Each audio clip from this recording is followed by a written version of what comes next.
Hello. देखिए, आज electrician के क्लास में कैपेसिटिव रिएक्टेंस टॉपिक है।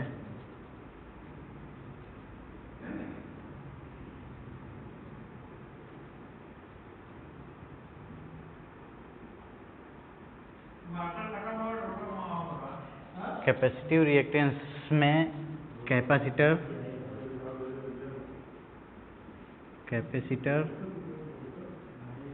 और रिएक्टेंस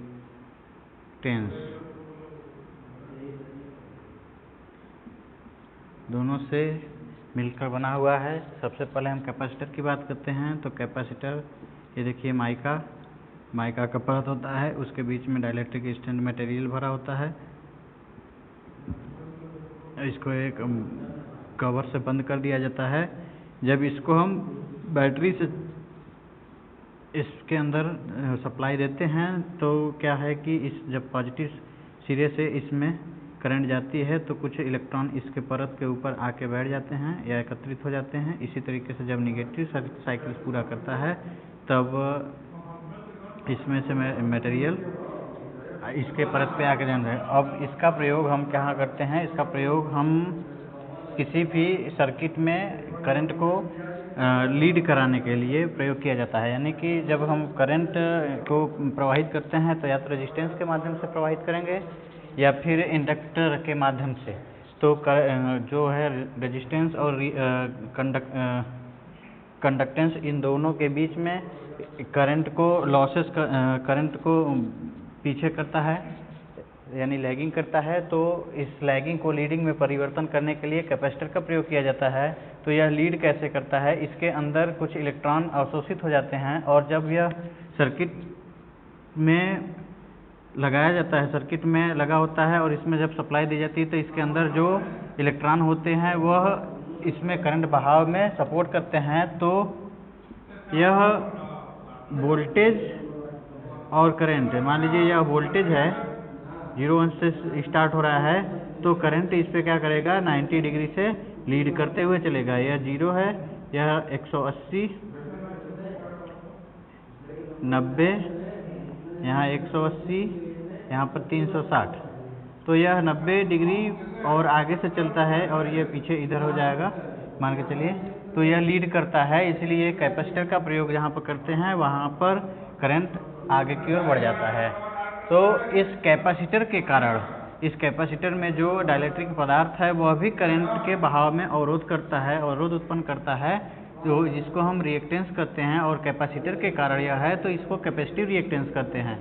तो कैपेसिटिव रिएक्टेंस को एक्ससी से संकेत, यह है सिंबल है इसका एक्ससी, और इसका मात्रक ओम होता है।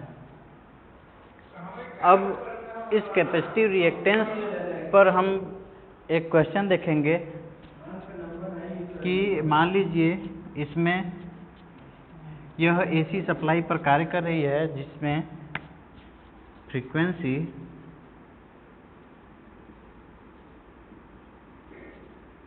60 हर्ट्ज है और कैपेसिटर जो लगा हुआ है वह 6 माइक्रोफैरड का है। तो कैपेसिटिव रिएक्टेंस एक्ससी का वैल्यू ज्ञात करना है। तो इसके लिए फार्मूला है एक्ससी बराबर 1/2 पाई एफ और सी। यहाँ पर एफ की वैल्यू 60 हर्ट्ज दिया गया है, सी का वैल्यू है 6 माइक्रोफैरड। तो एक्ससी की वैल्यू, कैपेसिटिव रिएक्टेंस की वैल्यू क्या होगा? 1/2 पाई की वैल्यू 3.14, एफ की वैल्यू है 60 और सी की वैल्यू है 6 माइक्रोफैरड। तो 6 × 10⁻⁻6 माइक्रो को हमने फैरड में बदल दिया तो 10⁻⁻6 हो जाएगा। यानी कि ये 10⁻⁻, जो -6 है वह ऊपर आ जाएगा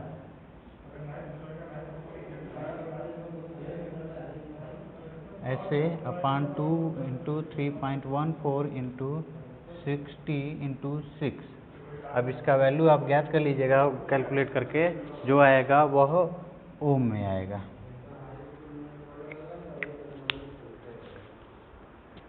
अब अगर इसी क्वेश्चन में, इसी तरीके के क्वेश्चन में अगर फ्रीक्वेंसी दिया हुआ है, कैपेसिटर की वैल्यू ज्ञात करनी है और एक्ससी की वैल्यू, कैपेसिटिव रिएक्टेंस,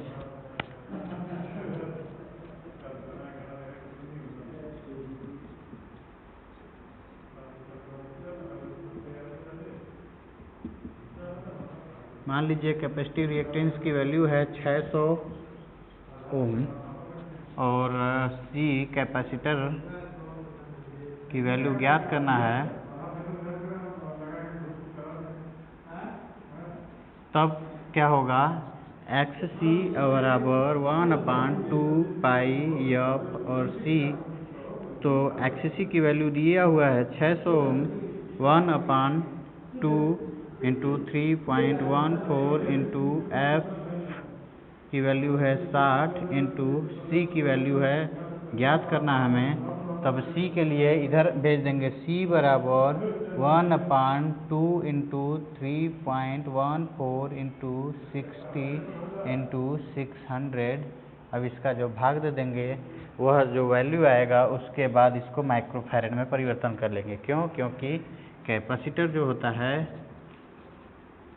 यह हमेशा माइक्रोफैरड में ही आता है, माइक्रोफैरड में आता है, इसलिए इसका वैल्यू जो आएगा उसको माइक्रोफैरड में बदल लेंगे।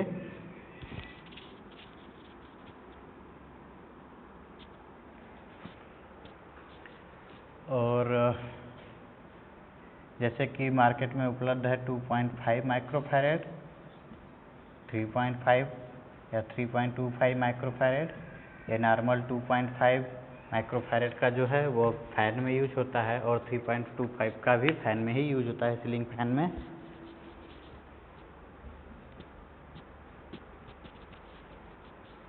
अब हम बात करते हैं इंडक्टिव रिलक्टेंस।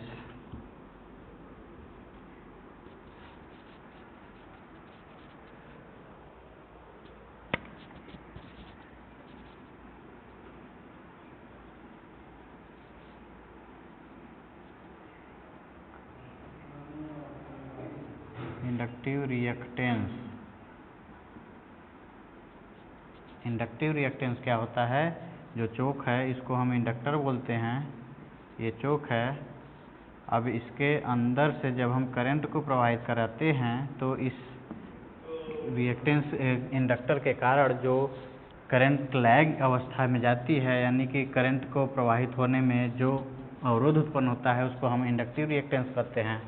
इसको XL से प्रदर्शित करते हैं और इसका मात्रक भी ओम होता है।